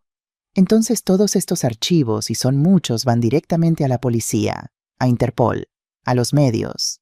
Para mañana por la mañana serás el hombre más buscado de España. Mateo me miró a la cámara calculando. Podrías estar mintiendo. Ese archivo podría ser falso. Podría. Pero realmente quieres arriesgarte. Largo silencio. ¿Y qué obtengo yo? Conservas tu libertad. Y te vas sabiendo que si alguna vez vuelves a acercarte a Manuel o a mí, destruiré tu vida. Mateo se rió, pero no tenía humor. Era la risa de un hombre que reconoce cuando ha sido derrotado. Eres una perra dura, vieja. Soy una madre protegiendo a su hijo, incluso cuando no lo merece. Manuel miró la cámara, lágrimas frescas corriendo por su rostro. Está bien, dijo Mateo finalmente. Tienes un trato, pero necesito ver esos archivos destruidos. No, los archivos se quedan conmigo, seguro, por si acaso decides que un trato es solo temporal. Entonces, ¿cómo sé que no vas a usarlos de todos modos? Porque a diferencia de ti, mantengo mi palabra. Mateo me estudió, o más bien estudió la cámara durante un largo momento. Dame el documento para firmar. El documento está en el estudio, segunda puerta a la derecha, dije. Manuel, ve a buscarlo. Está en el primer cajón del escritorio. Manuel se levantó con piernas temblorosas y fue al estudio. Un minuto después volvió con el documento que yo había preparado esa mañana. Mateo lo leyó cuidadosamente, luego sacó una pluma. Firmó con un floreo dramático. Feliz. Muy. Ahora vete. Y recuerda, te estoy observando. Mateo se dirigió a la puerta. Esta vez la abrí remotamente. Se detuvo en el umbral y miró hacia atrás. Sabes, si no fueras tan vieja, te ofrecería un trabajo. Afortunadamente soy demasiado vieja y demasiado inteligente para trabajar con criminales. Se rió y se fue, sus guardaespaldas detrás de él. La puerta se cerró, y luego éramos solo nosotros. Manuel, Isabel, Carlos y yo. Carlos, dije, es tu turno de irte. ¿Qué va? Tienes exactamente 60 segundos para salir de esta casa y de Sevilla. Si para mañana por la mañana sigues en la ciudad, la policía recibirá un paquete muy interesante sobre tus actividades de lavado de dinero. No puedes probar. 50 segundos. Carlos maldijo y corrió hacia la puerta. 40 segundos. Tropezó en su prisa, casi cayendo. Agarró su maletín y salió disparado. La puerta se cerró detrás de él. Isabel. Ella me miró con ojos asustados. Por favor, tía, te dije que no me llamaras así. Eres mi sobrina por sangre. Pero eso es todo. La familia es más que sangre. Es lealtad, amor, respeto. Tú no tienes ninguno de eso. Lo siento. No lo sientes. Solo sientes haber sido atrapada. Vete, fuera de mi casa. Y si alguna vez te veo de nuevo, llamaré a la policía. ¿Entendido? Isabel asintió frenéticamente agarrando su bolso. Corrió hacia la puerta. Se detuvo mirando hacia atrás. Para lo que vale realmente lo siento. No vale nada. Se fue. Y entonces era solo Manuel y yo. Mi hijo. Mi traidor. Mi corazón roto. Mamá, susurró. ¿Dónde estás? Era hora. Respiré profundo y me puse de pie. Dejé el centro de control, subí por el pasaje secreto y emergí del sótano. Subí las escaleras lentamente. Cada paso era pesado, no por cansancio físico, sino por el peso emocional de lo que estaba a punto de hacer. Llegué a la sala de estar. Manuel estaba de pie frente a la chimenea de espaldas a mí. Hola, hijo. Se giró tan rápido que casi perdió el equilibrio. Y allí estábamos, madre e hijo, a 5 metros de distancia, un abismo entre nosotros. Mamá. Su voz se rompió. Mamá, yo... Siéntate, Manuel. Obedeció cayendo en el sofá como si sus piernas no pudieran sostenerlo más. Me senté frente a él en el sillón de Diego, nuestro sillón, y lo miré. Realmente lo miré. 35 años. Mi bebé tenía 35 años. ¿Cuándo había pasado el tiempo? Había arrugas alrededor de sus ojos que no había notado antes. Canas en sus sienes. Las manos que sostenía en su regazo temblaban. Mi hijo era un hombre roto y asustado, pero un hombre de todos modos. Dime, Mom, comencé suavemente, ¿cuándo decidiste que era más fácil matarme que pedirme ayuda? Las lágrimas comenzaron inmediatamente. No, nunca quise. ¿Cuándo, Manuel? Fue cuando Carlos sugirió el plan. O antes, ¿cuándo viste el valor de esta casa y calculaste cuánto valdría mi muerte? No fue así. Entonces, ¿cómo fue? Me incliné hacia adelante, mi voz subiendo. Porque desde donde estoy sentada mi hijo conspiró para matarme por dinero. Eso es exactamente como fue. Tenía tanto miedo, gritó él. Mateo iba a torturarme, mamá. Dijo que me rompería los dedos uno por uno, que me haría sufrir. Yo solo entré en pánico. Y tu primera solución fue matarme. No sabía qué más hacer. Podrías haberme preguntado. Estaba de pie ahora gritando. 30 años de ser una madre tranquila y controlada se evaporaron. Podrías haber venido a mí y dicho, mamá, tengo un problema. Eso es lo que se supone que haces cuando eres parte de una familia. Tenía demasiada vergüenza. La vergüenza no mata a la gente, Manuel. El orgullo estúpido mata a la gente. La cobardía mata a la gente. Y tú elegiste ambos sobre tu propia madre. Me desplomé de vuelta en el sillón de repente agotada. Toda la adrenalina que me había sostenido durante las últimas 24 horas se evaporó dejándome vacía. ¿Sabes qué es lo más triste? Pregunté en voz baja. No es que intentaras matarme. Es que ni siquiera confiaste en mí lo suficiente como para pedir ayuda. Mamá, ¿qué te hice? ¿Qué hice en 35 años para hacerte pensar que no estaría ahí para ti? Nada, no hiciste nada malo. Yo soy el problema. Nos sentamos en silencio. El reloj en la repisa hacía tic-tac. Afuera el sol comenzaba a ponerse pintando la habitación en tonos dorados. Tu padre, comencé, me hizo prometer algo antes de morir. Manuel levantó la vista. Me hizo prometer que cuidaría de ti, que sin importar qué serías amado y protegido. Una lágrima rodó por mi mejilla. Y he mantenido esa promesa, incluso cuando me empujaste por esas escaleras. Incluso cuando planeaste mi muerte, porque eso es lo que hacen las madres. No merezco. No lo mereces. Pero el amor de una madre no se trata de merecer. Se trata de dar sin importar qué. Saqué un sobre de mi bolsillo.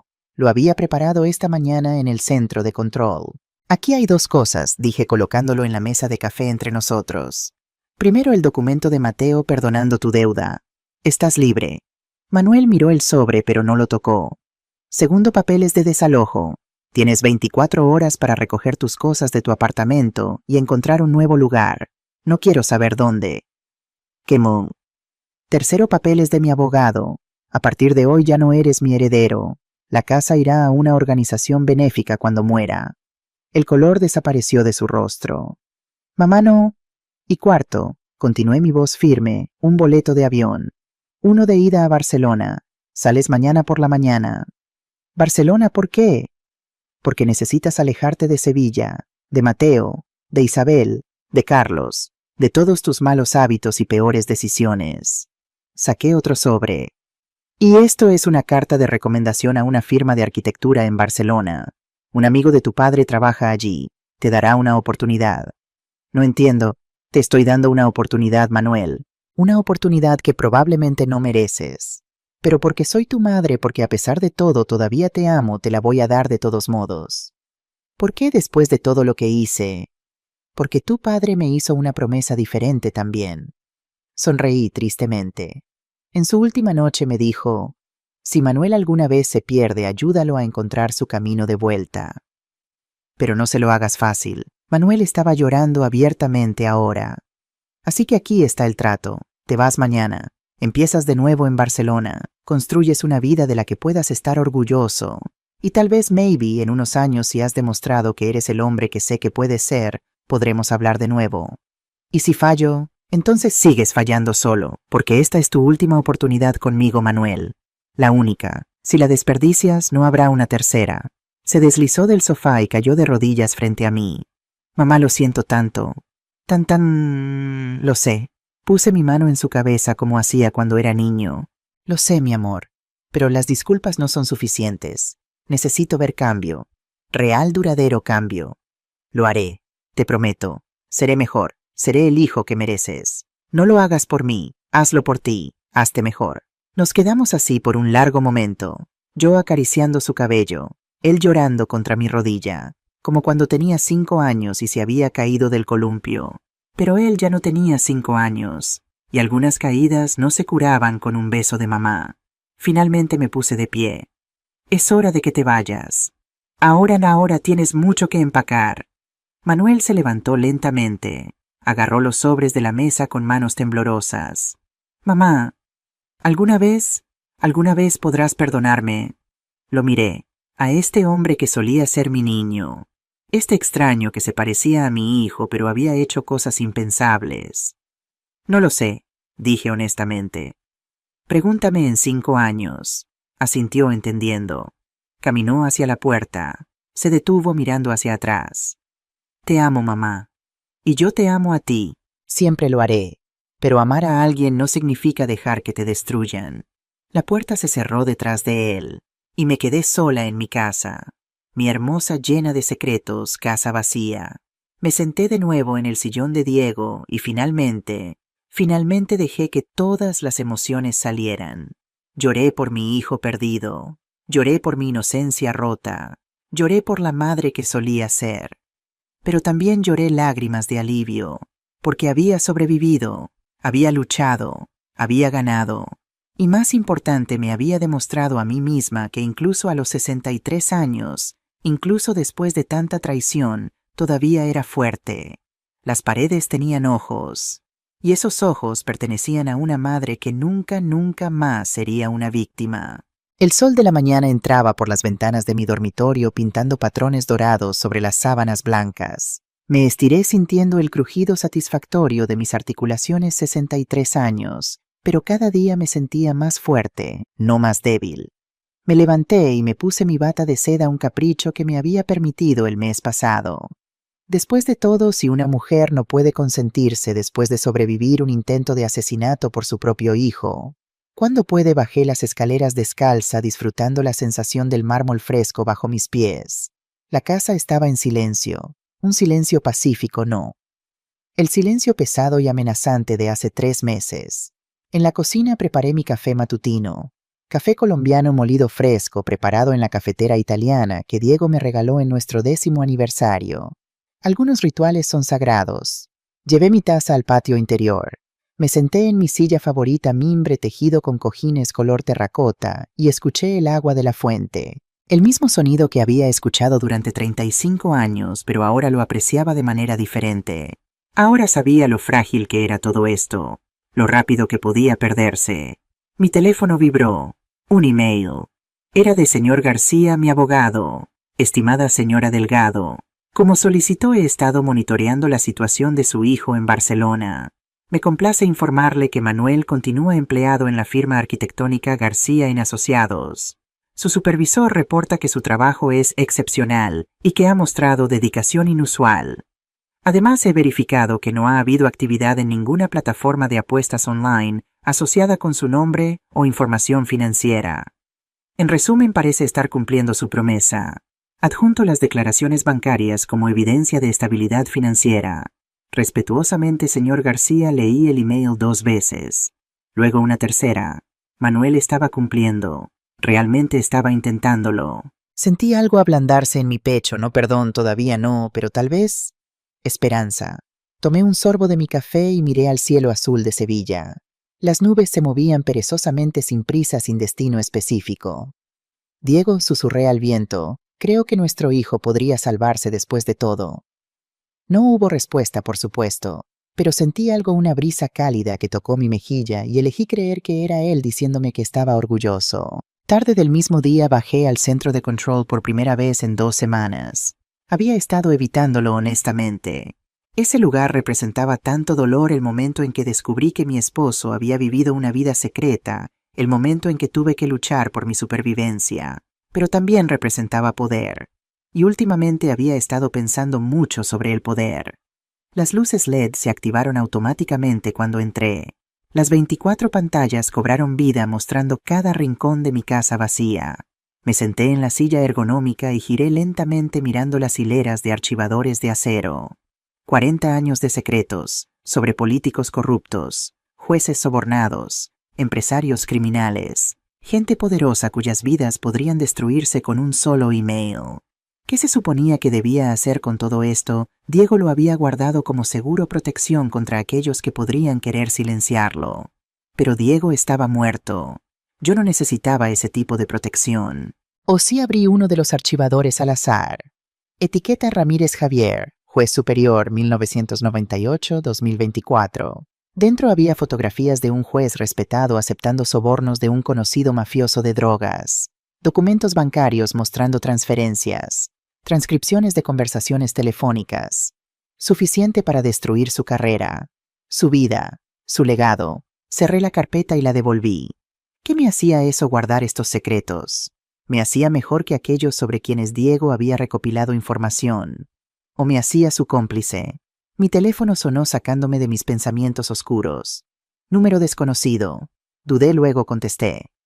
Dígame, señora Delgado, mi nombre es Ricardo Domínguez. Necesitamos hablar. El nombre me sonaba familiar, pero no podía ubicarlo. ¿Sobre qué?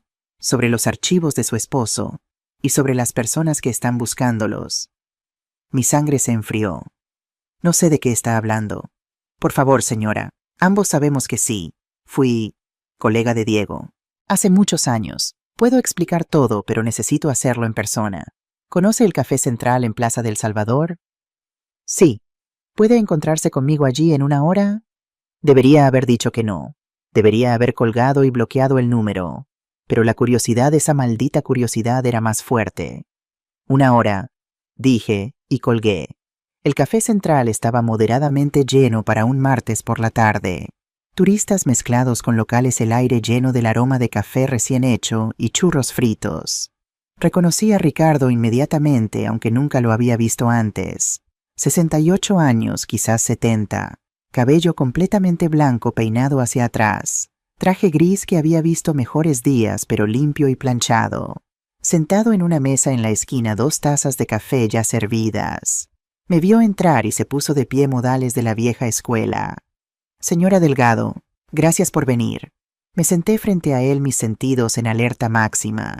Tiene 10 minutos para explicarse, señor Domínguez. Sonrió, una sonrisa triste, cansada. Directa al grano. Diego dijo que era usted así. Conoció a mi esposo Kate. Trabajamos juntos, brevemente, en los años 80. Tomó un sorbo de su café. Ambos éramos arquitectos jóvenes, ambos contratados para proyectos gubernamentales. Y ambos vimos cosas que no deberíamos haber visto. ¿Continúe? Diego comenzó a documentar la corrupción. Me pidió que lo ayudara. Yo me asusté. Me negué. Le dije que nos matarían a ambos si seguíamos ese camino. Claramente sobrevivió. Él sí. Yo... Ricardo miró su café. Fui arrestado en 1990. Malversación de fondos públicos. Pasé 25 años en prisión. Fue culpable, sí. Su honestidad me sorprendió. Tomé dinero, no mucho, tal vez 50.000 euros en total durante 2 años, pero era culpable. Y Diego tenía evidencia.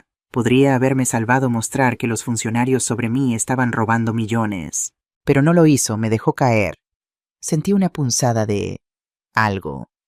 Culpa, vergüenza, no sabía si creer esta historia, pero si era cierta.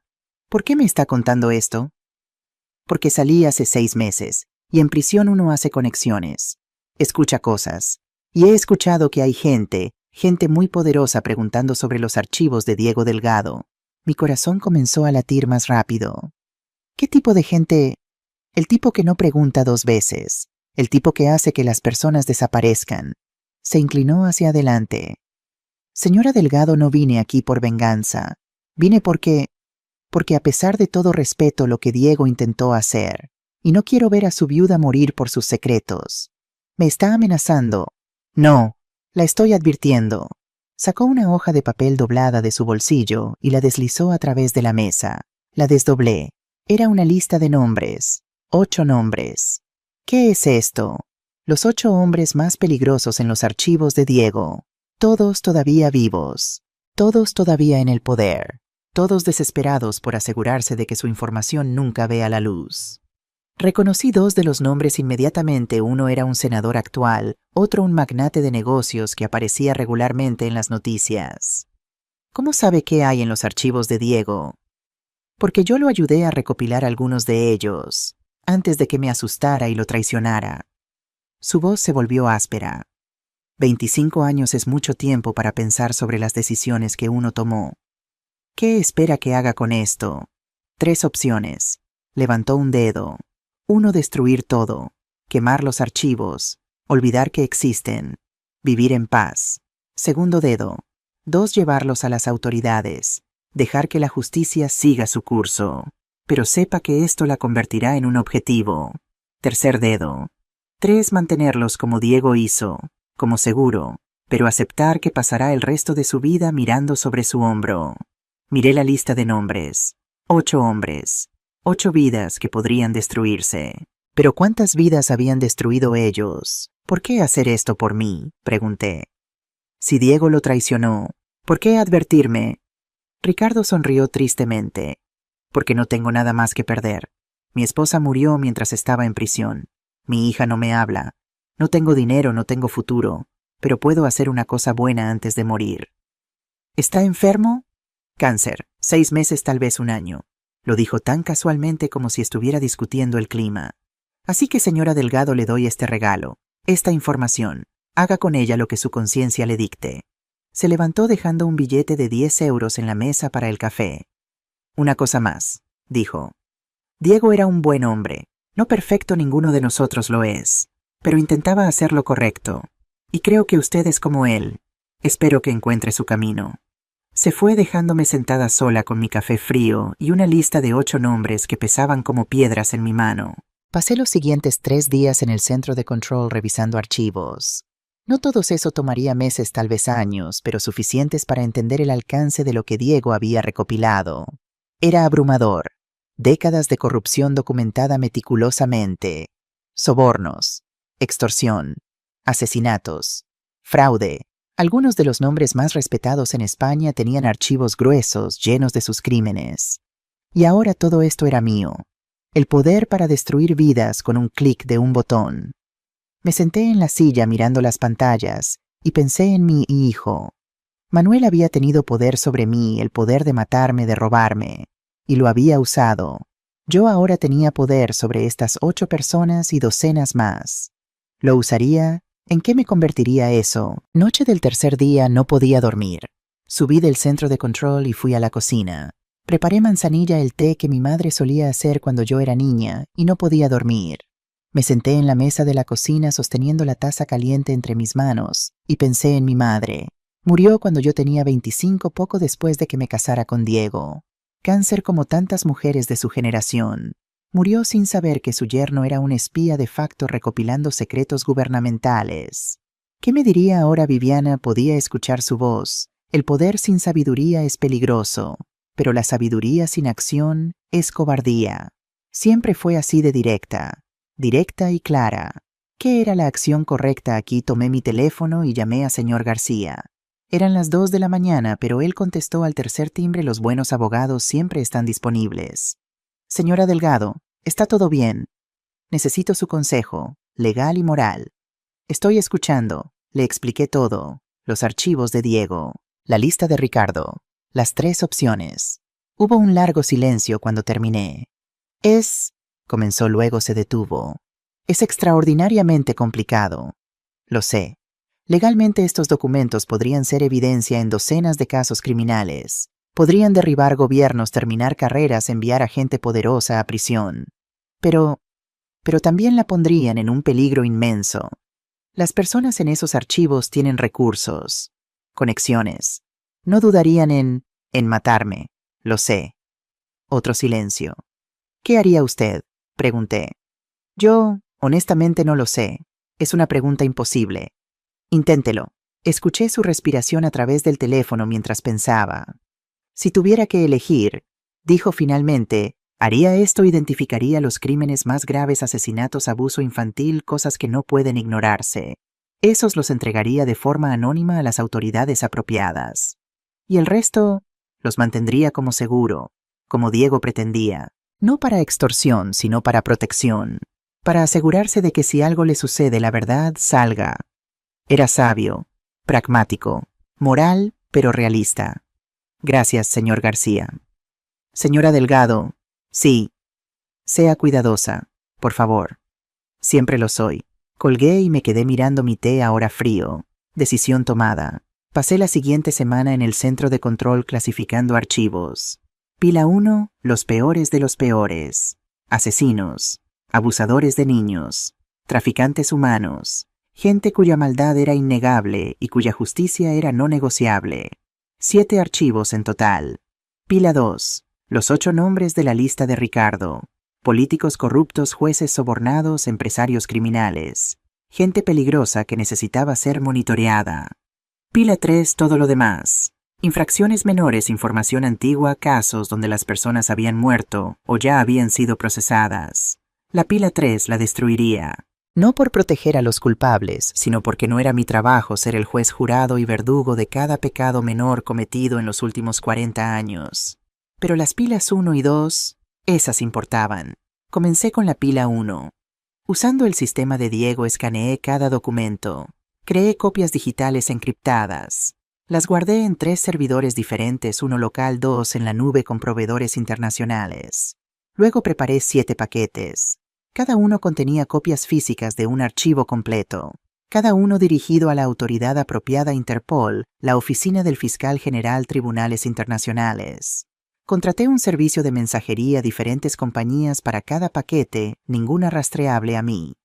En una semana 7 de los hombres más peligrosos en esos archivos enfrentarían justicia. Esperaba. La pila 2 fue diferente. Esos archivos los mantendría, pero no en silencio. Escribí cartas. 8 cartas. A 8 hombres poderosos. Estimado nombre, soy la viuda de Diego Delgado. Usted no me conoce, pero mi esposo lo conocía muy bien. Tengo archivos completos documentando sus actividades entre años. Evidencia fotográfica, registros financieros, transcripciones de conversaciones. Todo meticulosamente preservado durante décadas. No estoy interesada en extorsión. No quiero su dinero. No quiero destruir su vida. Lo que quiero es simple paz. Estos archivos permanecerán seguros mientras yo permanezca segura. Si algo me sucede, cualquier cosa, accidente, enfermedad, violencia, estos archivos serán automáticamente liberados a los medios, autoridades y público. Viva su vida, yo viviré la mía, y nunca necesitaremos interactuar nuevamente. Pero sepa esto, estoy vigilando, siempre. Respetuosamente, Viviana Delgado. Envié las 8 cartas por correo certificado. Dentro de 2 días, 8 hombres poderosos recibirían el susto de sus vidas. Y yo estaría segura. La pila 3, los archivos que destruiría, era la más grande. Cientos de carpetas. Miles de documentos. Los llevé todos al patio interior. Llené el viejo barril de metal que Diego solía usar para quemar hojas de otoño. Y los quemé, uno por uno, observando mientras décadas de secretos se convertían en humo y ceniza. No todos los pecados necesitan castigo. No todos los errores necesitan exposición. Algunas cosas es mejor dejarlas ir. Cuando el último documento se convirtió en ceniza, me sentí más ligera, como si hubiera estado cargando un peso que no sabía que llevaba. Diego había vivido con estos secretos durante décadas. Había dejado que lo consumieran, que lo aislaran, que lo convirtieran en alguien que no podía confiar completamente en su propia esposa. Yo no viviría así. Usaría el poder que tenía solo cuando fuera absolutamente necesario. El resto del tiempo viviría. Simplemente viviría. 6 meses después, abril, la primavera en Sevilla es mágica. Los naranjos florecen llenando el aire con su aroma dulce. El clima es perfecto, cálido, pero no caliente, con brisas suaves que hacen las tardes perfectas para sentarse afuera. Estaba en el patio leyendo un libro, una novela de Isabel Allende que había querido leer durante años, pero nunca encontraba tiempo cuando escuché el timbre. No esperaba a nadie. Me puse de pie y fui a la puerta mirando a través de la mirilla. Manuel, mi corazón se detuvo. Estaba parado allí con un ramo de rosas amarillas, viéndose diferente, más delgado pero de manera saludable, sin las ojeras oscuras, sin la mirada desesperada que había llevado durante tanto tiempo. Se veía como mi hijo de nuevo. No el niño de 5 años, sino el joven de 21 que se había graduado de la universidad con honores, lleno de esperanza y ambición. Dudé, mi mano en el pomo de la puerta. ¿Estaba lista para esto? Respiré profundo y abrí la puerta. Hola, mamá. Hola, Manuel. Nos miramos el uno al otro. Un abismo de 6 meses entre nosotros. Traje flores, tus favoritas. ¿Veo eso? ¿Puedo entrar? Debería decir que no. Debería cerrarle la puerta, mantener mis límites. Pero era mi hijo, y a pesar de todo lo amaba. 5 minutos, dije haciéndome a un lado. Entró mirando alrededor de la casa como si fuera la primera vez que la veía. Tal vez en cierto sentido lo era. «Se ve bien», dijo. «La casa». «Gracias». Silencio incómodo. «¿Quieres café Thai?», pregunté más por hábito que por deseo real. «Me encantaría». Fuimos a la cocina. Preparé café mientras él se sentaba en la mesa, sus manos nerviosas tamborileando el viejo hábito, pero más suave ahora. «¿Cómo está Barcelona?», pregunté manteniendo mi voz neutral. «Bien, no mejor que bien. Es...». Se detuvo buscando palabras. Es como si hubiera despertado de una pesadilla de 3 años. «No más apuestas, no más apuestas. Ni una sola vez desde que me fui». Me miró directamente. «Voy a terapia, 2 veces por semana. Adictos Anónimos». «Bien». «¿Y el trabajo?» «Mamá, el trabajo es increíble. Estoy diseñando un complejo de viviendas de bajo costo. Casas reales para familias reales, como papá solía hacer». Sentí algo ablandarse en mi pecho. «Tu padre estaría orgulloso». «¿Lo estarías tú?».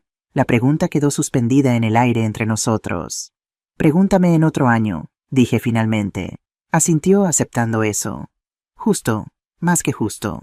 Serví el café. Nos sentamos en silencio sorbiendo. «No vine a pedir perdón», dijo finalmente. «Quiero decir lo siento, siempre lo sentiré. Pero no vine por eso». «Entonces, ¿por qué viniste?» «Vine a decir gracias». Levanté la vista sorprendida. «Gracias por darme una oportunidad cuando no la merecía. Gracias por ser lo suficientemente fuerte como para dejarme ir. Gracias por...». Su voz se quebró. «Gracias por amarme lo suficiente como para no permitirme destruirme a mí mismo». Las lágrimas ardieron en mis ojos. «La mayoría de las madres habrían llamado a la policía», continuó. «Me habrían hecho arrestar. Habrían terminado conmigo completamente. Pero tú me diste una salida, una oportunidad de ser mejor. Eras mi hijo. Todavía lo eres. Lo soy, incluso después de... Siempre». La palabra salió con más fuerza de la que pretendía. «Siempre serás mi hijo, Manuel. Pero ser mi hijo no significa que toleraré ser tratada mal». «Lo sé», Y nunca volveré a hacerte daño, lo juro por papá. Nos miramos el uno al otro, y en sus ojos vi algo que no había visto en años: sinceridad real, crecimiento, cambio. Tal vez no estaba completamente curado, tal vez nunca lo estaría. Pero estaba intentándolo. Realmente intentándolo. ¿Cuánto tiempo estarás en Sevilla?, pregunté. Solo hoy. Tengo que volver mañana a presentación de proyecto grande el lunes. Entonces deberíamos aprovechar el tiempo. Se iluminó. ¿De verdad? De verdad. Pero con condiciones. Lo que sea. No hablamos del pasado. No hablamos de la casa o dinero o herencias. Hoy solo somos madre e hijo, teniendo un día juntos. ¿De acuerdo? De acuerdo. Y así fue. Pasamos el día juntos. Caminamos por el barrio de Santa Cruz. Almorzamos en nuestro restaurante favorito, el pequeño lugar que servía el mejor pescadito frito de Sevilla. Visitamos la catedral, algo que no habíamos hecho juntos en años. Hablamos sobre arquitectura, sobre libros, sobre la vida en Barcelona versus Sevilla, sobre todo excepto las cosas dolorosas. Y fue agradable, casi normal. Cuando el sol comenzó a ponerse, caminamos de vuelta a casa. En la puerta Manuel se detuvo. Mamá, hay algo más que necesito decirte. Kenam. Conocí a alguien, una mujer. Carmen, es trabajadora social. La conocí en el grupo de apoyo. Y es real. No como antes con Lucía. No superficial. Es profundo y verdadero. Y ella me hace querer ser mejor. Sonreí a pesar de mí misma. Eso es maravilloso, hijo. Me gustaría que la conocieras. Algún día. Si algún día me das la oportunidad. Pensé en eso. Tal vez en un año, si sigues en el camino correcto. Seguiré, lo prometo. Nos paramos en el umbral, ninguno queriendo ser el primero en decir adiós. Finalmente di el primer paso. Le di un abrazo breve pero real. Cuídate, Manuel. Tú también, mamá. Me besó la frente. Te amo. Yo también te amo. Ahora vete antes de que perdamos el tren. Sonrió esa sonrisa que solía iluminar mi mundo cuando era niño y se fue. Lo observé caminar por la calle hasta que desapareció en la esquina. Luego cerré la puerta y me apoyé contra ella, lágrimas finalmente cayendo. Pero estas eran lágrimas diferentes. No de dolor o traición, de esperanza. Estaba en el centro de control por última vez. Había tomado una decisión. Este lugar, este búnker lleno de secretos y poder había servido su propósito. Me había salvado la vida. Me había dado el poder para protegerme. Pero ya no quería vivir así, mirando pantallas, vigilando, siempre sospechando. Diego había vivido así, y lo había consumido. Lo había separado de mí, de Manuel, de cualquier tipo de vida normal. Yo no seguiría ese camino. Había guardado los 8 archivos importantes en una caja fuerte, con instrucciones para señor García de liberarlos si algo me sucedía. El resto, las cámaras, los micrófonos, todos los sistemas de vigilancia los apagaría. Desactivé las cámaras una por una, viendo las pantallas volverse negras, viendo mi casa volver a ser solo una casa, no una fortaleza vigilada. Cuando la última pantalla se apagó, me senté en silencio. Adiós, Diego, susurré. Gracias por protegerme, pero ahora necesito vivir mi propia vida. Subí del centro de control y sellé la entrada. Todavía estaría allí por si acaso, pero no lo visitaría regularmente. No viviría en ese mundo de sombras. Viviría en la luz. 3 meses después, julio, mi casa ya no estaba vacía. Había comenzado a dar clases. Historia del arte español en la universidad local. Solo 2 clases por semana, pero me encantaba. También me había unido a un club de libro. 8 mujeres de mi edad, todas viudas o divorciadas, todas navegando esta extraña segunda mitad de la vida. Y había conocido a alguien. Antonio, 68 años. Profesor de filosofía retirado. Viudo de 5 años. Gentil, inteligente, con un sentido del humor seco que me hacía reír. No era amor. Todavía no. Tal vez nunca lo sería. Diego había sido el amor de mi vida con todos sus secretos y fallas. Pero Antonio era compañía, conversación, alguien con quien compartir el café matutino y paseos vespertinos. Era suficiente. 1 año después, octubre, Manuel vino a visitarme, con Carmen. Ella era encantadora, 30 años, cabello oscuro, ojos amables. Y la forma en que miraba a Manuel con amor, pero también con franqueza, sin ilusiones, me dio esperanza. Esta era alguien que no dejaría a Manuel caer de nuevo en viejos hábitos. Alguien lo suficientemente fuerte como para amarlo sin permitirle destruirse. Cenamos en el patio gazpacho pescado a la plancha mi flan especial de postre. Hablamos y reímos. Carmen me contó historias divertidas sobre su trabajo. Manuel habló sobre su último proyecto, un centro comunitario para jóvenes en riesgo. Como papá habría hecho, dije suavemente. Manuel asintió, tratando de honrar su legado. De la manera correcta esta vez. Después de la cena, cuando Carmen estaba en el baño, Manuel y yo nos quedamos solos en el patio. Mamá, comenzó, hay algo que quiero preguntarte. ¿Que alguna vez me perdonarás realmente, no solo tolerarme, sino perdonarme? Pensé en esa pregunta, la misma que me había hecho a mí misma cientos de veces en el último año. No lo sé, dije honestamente. Algunas heridas son tan profundas que nunca sanan completamente. Siempre habrá una cicatriz. Entiendo. Pero continué. Puedo amarte con la cicatriz. Puedo reconstruir confianza lentamente. Y puedo ver al hombre en que te estás convirtiendo y estar orgullosa de eso. ¿Estás orgullosa? Lo miré, realmente lo miré. Este hombre que había sido mi bebé, mi niño, mi adolescente problemático, mi traidor, y ahora, mi hijo de nuevo. Sí, dije. Estoy orgullosa. Lloró, y yo también. Carmen regresó y nos encontró así madre e hijo llorando y abrazándonos en la luz suave del atardecer de Sevilla. ¿Todo bien?, preguntó. Sí, dije secándome los ojos. Todo está bien, finalmente. 2 años después, presente tengo 65 años ahora, y cada día me siento más libre, no menos. La casa sigue en pie, hermosa y llena de secretos, pero ya no me asustan esos secretos. Ahora sé lo que hay en las paredes. Y he elegido paz sobre poder. Manuel se casó con Carmen el año pasado. Fue una boda pequeña y hermosa en Barcelona. Yo caminé con él por el pasillo, un honor que nunca pensé que querría aceptar, pero cuando llegó el momento no pude imaginar estar en otro lugar. Él y Carmen me visitan cada 2 meses. A veces me quedo con ellos en Barcelona. Estamos reconstruyendo, lentamente, cuidadosamente, pero es real. Antonio y yo nos vemos 3 veces por semana. Todavía mantengo mi independencia, mi casa, mi espacio, mi vida. Pero es agradable tener compañía cuando la quiero. Y mis clases continúan. Mis estudiantes me llenan de energía. Me recuerdan que la vida no termina a los 60.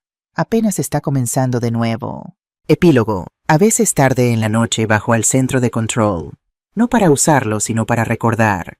Recordar el terror de esa noche cuando Manuel me encerró. Recordar el asombro de descubrir los secretos de Diego. Recordar la fortaleza que encontré en mí misma cuando no tenía otra opción. Me siento en la silla y miro las pantallas oscuras.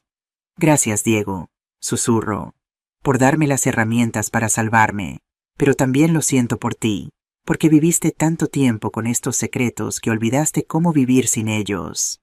Me prometió que nunca sería así.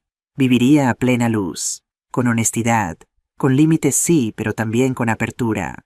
Porque la lección más grande que aprendí no fue sobre poder o tecnología o secretos. Fue sobre amor. El amor de madre es la fuerza más poderosa del mundo. Puede sobrevivir a la traición. Puede reconstruir después de la destrucción. Puede ser lo suficientemente fuerte como para decir no, cuando sí sería más fácil. Pero el amor también requiere sabiduría, discernimiento, saber cuándo sostener fuerte y cuándo dejar ir. Mi hijo me traicionó de la peor manera posible, pero también era un hombre perdido, asustado, que cometió errores terribles. Le di consecuencias, pero también le di una oportunidad, y él la tomó, la aprovechó, se convirtió en alguien mejor. Eso no borra lo que hizo, nada puede hacer eso, pero significa que nuestra historia no terminó en ese sótano oscuro. Terminó aquí, 2 años después, con reconstrucción, con esperanza, con amor que sobrevivió incluso cuando parecía imposible. Subo del centro de control, cierro la entrada detrás de mí. En la cocina preparo mi té de manzanilla nocturno. Me siento en el patio bajo las estrellas. La fuente canta su canción eterna. Y sonrío, porque sobreviví, prosperé, me negué a ser víctima. Las paredes tienen ojos, pero ahora esos ojos están en paz. Y yo también.